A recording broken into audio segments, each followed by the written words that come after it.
Olá pessoal, espero que todos estejam bem.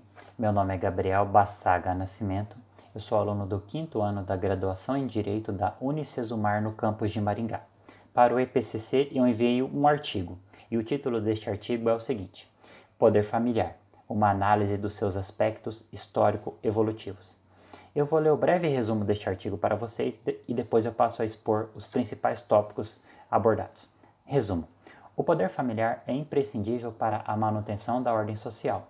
Seu exercício pleno e consciente proporciona a existência de um ambiente familiar saudável e possibilita a construção de famílias estruturadas e equilibradas, onde o respeito mútuo e a consciência da importância da vida em sociedade resultam no melhor interesse da criança e do adolescente.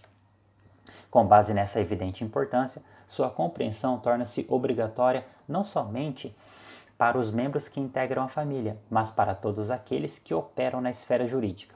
Sendo assim, neste artigo busca-se entender esse instituto, o que será realizado por meio da análise de sua constituição histórico-evolutiva, que culminará com uma visão abrangente do tema e de sua aplicabilidade nos dias atuais.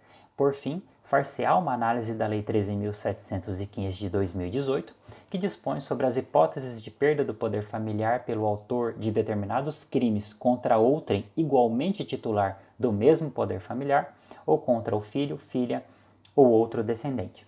Este é o resumo e agora eu passo a expor os principais tópicos abordados no trabalho. Inicialmente, eu trabalhei com o pátrio poder.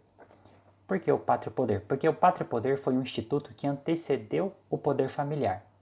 E eu dividi a construção desse pátrio poder, a análise desse pátrio poder, nos diferentes povos.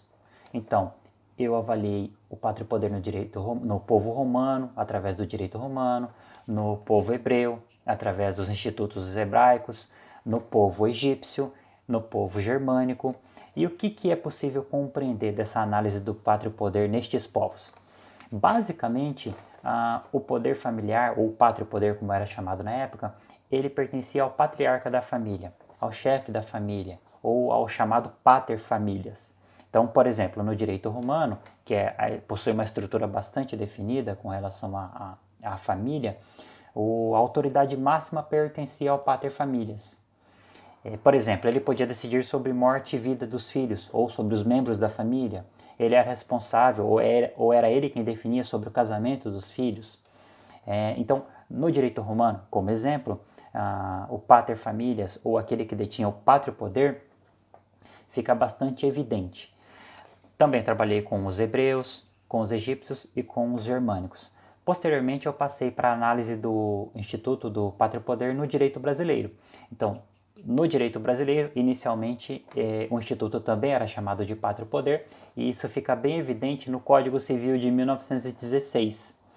Atualmente, no Código Civil atual, que é o de 2002, esse instituto não se chama mais Pátrio Poder. Atualmente, ele se chama Poder Familiar. Bom, este poder familiar, ele possui algumas características que são inerentes a ele. Então, ele é irrenunciável, ele é inalienável, ele é indisponível, ele é imprescritível e ele é indelegável. Essas são as principais características deste poder familiar atualmente, tá? Eu também trabalhei no artigo com as possibilidades, além das características, além de discorrer sobre as características, eu trabalhei com as hipóteses de suspensão e de extinção do poder familiar. Então, por exemplo, um pai que deixa de cumprir o seu papel legal, ou um pai que leva os bens dos filhos à ruína. Então, este pai ou esta mãe, aquele que detém o poder familiar, ele pode ter o seu poder familiar suspenso. Também a hipótese de extinção do poder familiar. E uma bastante simples de entender é quando o filho alcança a maioridade. Diante da maioridade, automaticamente está extinto o poder familiar, porque ele deixaria de ter razão para existir, né? No final do artigo, eu trabalhei com o tema relativo à Lei 13.715 de 2018, que passou a tratar das hipóteses do poder familiar, nas hipóteses de perda do poder familiar pelo autor de determinados crimes, tá? Então, quando o pai comete um crime contra a mãe, por exemplo, ou contra um filho, esta lei passou a tratar das hipóteses da perda do poder familiar do pai que de fato realizasse algum tipo de postura como essa. E era isso que eu queria trabalhar e apresentar para vocês.